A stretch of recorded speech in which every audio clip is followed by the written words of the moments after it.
I believe that the anchor of our personality and the one most important bridge or platform to accomplishing our goals is our self-esteem. In other words, the level of faith and belief in ourselves. As we grow up, we get repeated messages, first from our parents, then from the teachers, from other adults, of the things that we are supposed to do or not to do, the way we should behave, the career we should take, the money we should make, the priorities we should have in our lives, how to run them, how to conform, how not to be a threat to society, or even to the very people who planted those seeds in us. We know they do it with the best of their intentions, also we think, but that they are limited by their own upbringing, so blaming others about this situation serves no purpose.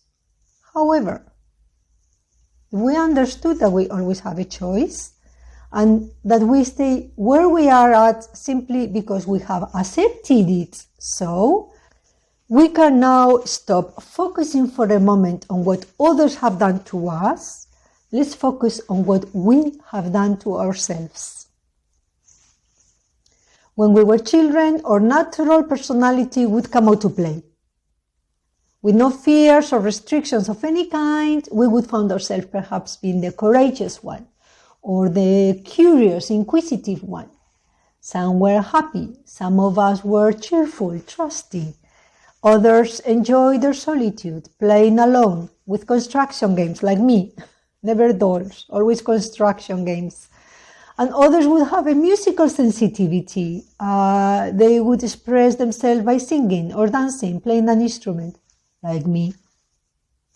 Very creative. What wonderful qualities to have in order to be at peace with oneself. I would disappear in my own world. It was magical. What empowering expansiveness. What joy to be alive.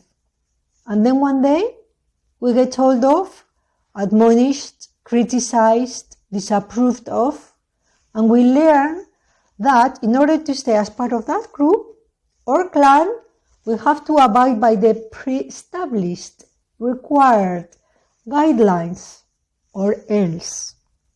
Or else means they are disapproving of us, they withhold love from us. We are part of a natural world. The universe wraps this natural world within its energetic mantle, and that field vibrates with the frequency of love. Basically, we are love. We need love. We demand and expect love. We want and require love, and we can't live without love. For a grown-up to take away this love from a child is the equivalent of disowning, starving, shrinking that child. That energy field was made out of love. But if you have noticed, healthy children give their love unconditionally.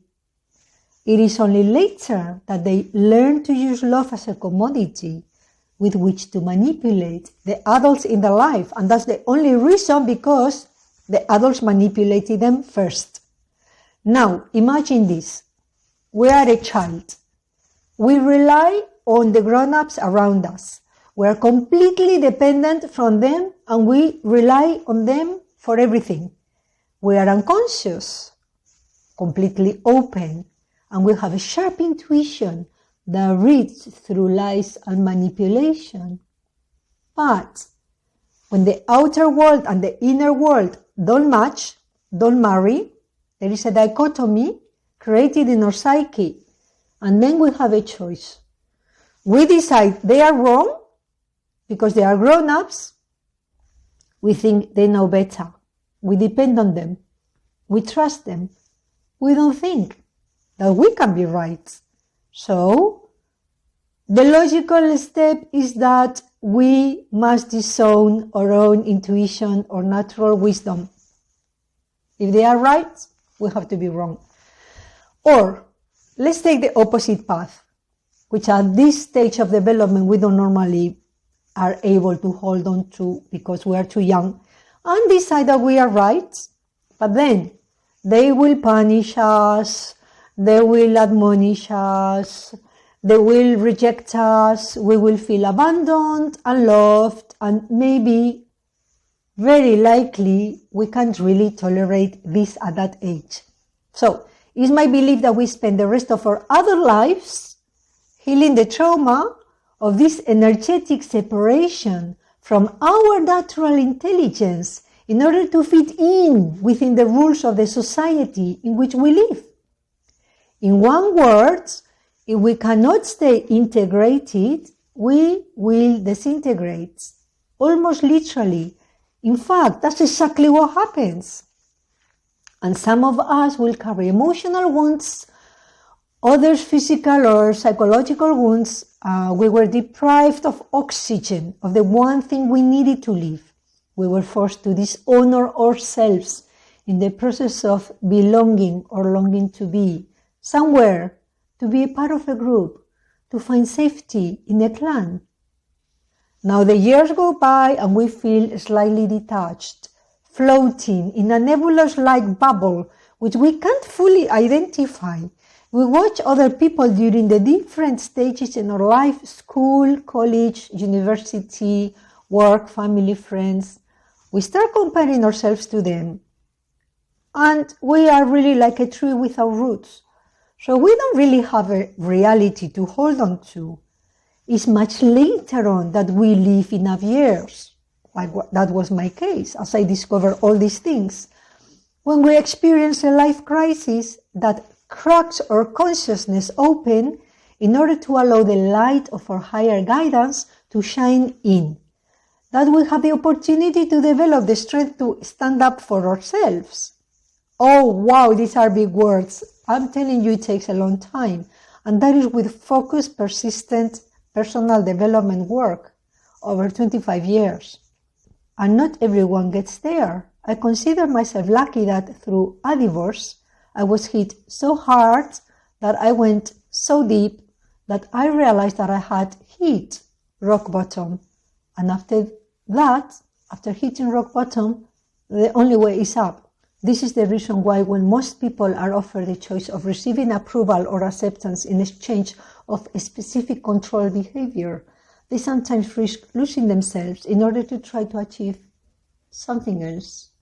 And every time we make a choice in this direction, we inflict yet another wound on top of the original one, creating a bigger and bigger rift in our consciousness, becoming separated from our original reality and getting lost in that world of illusion, which is really a lie, like a balloon floating away far into the sky forever and ever. Hence, we shouldn't be too harsh on the grown-ups that treated us that way, because they themselves were subject to the same treatment, and so did their parents, and the parents of their parents. You get the picture. Yet, maybe we can decide later on in our lives that it's up to us to break the karmic toxic codependency and manipulation between the generations, and that someone has to change the vibration in order to liberate ourselves and our children and the children of our children. Like the Native Americans say, when you heal yourself, you heal the previous 7 generations and the next 7 generations. Somehow the genetic lineage, the electromagnetic field in the family's DNA is altered, readjusted, and reintegrated, ready for an upgrade. And so I chose to do just this. And I agree that it's not easy to untangle ourselves from those you depend on. But when you are feeling limited and sick in your soul, when you have tripped enough times, you make a decision to survive energetically at soul level. So I decided that I had to become acquainted with myself once more. I had lost track of who I was inside. It was like having a split personality, 2 people living inside the same body.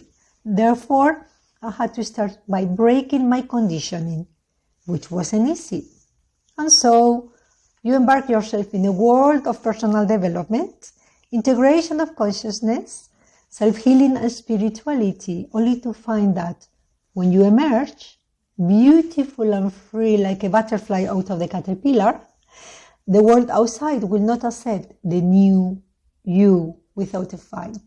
This is because the position of power have already been taken. But this doesn't last forever.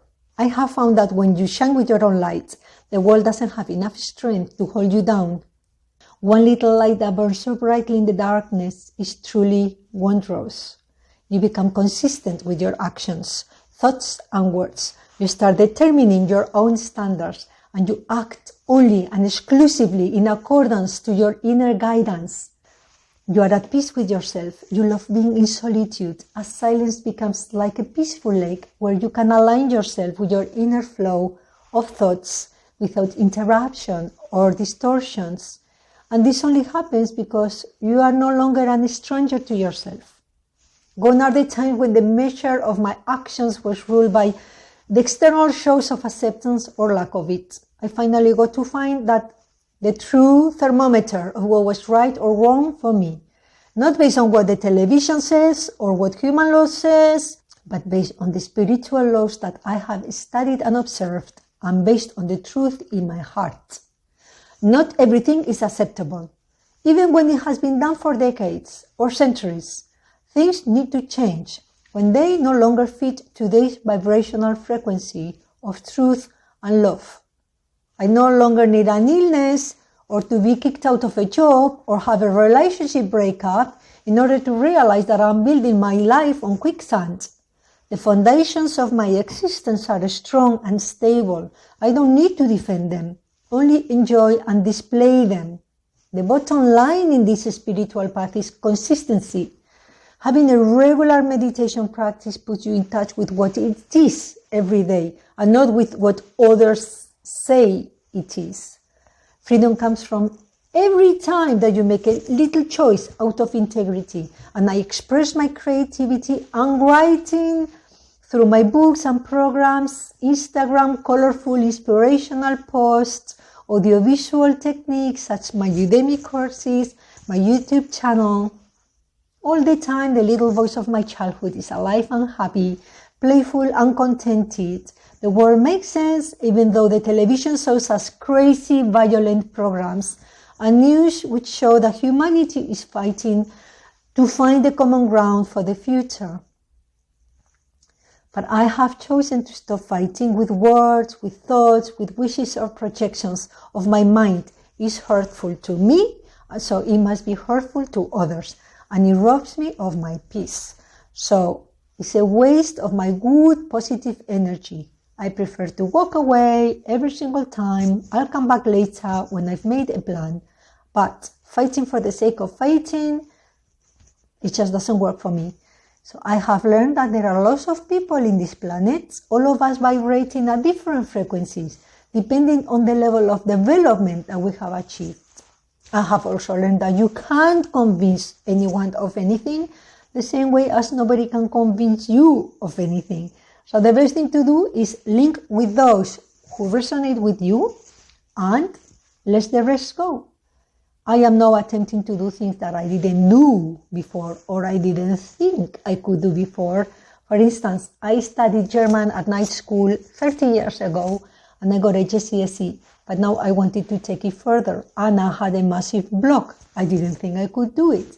So I gave up, but now I am in B1 with the Goethe Institute night school. And suddenly I know I can do it. It's going to take me a while, but I've done 5 months, about 20 hours per week because I wanted to immerse. It's like a whole year in 5 months. And I know I am better. And I know I've broken through that crust, that block. So now I will take my time knowing that I've broken through. I don't know how I lost that block, how the fear disappeared. In the process of personal development, your energy just keeps getting released and you keep doing things you didn't do before. So all I know is that when I speak German, I love it. I love the flow, I love the feeling, and I love myself for not having given up and having rekindled that skill that was dormant for years. I call that leveraging. I don't know what the universe has in store for me, and my German and my other languages. Maybe nothing. But in any case, just the fact that I can express myself in the languages is one of my dreams come true. Be fluent in 5 languages. Wow. Yet it was clearly the process, the hours that I have put into learning the language, the focus, persistence, and attention, which synthesized the fire that forged this particular sword, confirming once more my self-belief that if I really want to do something, I can, and I will.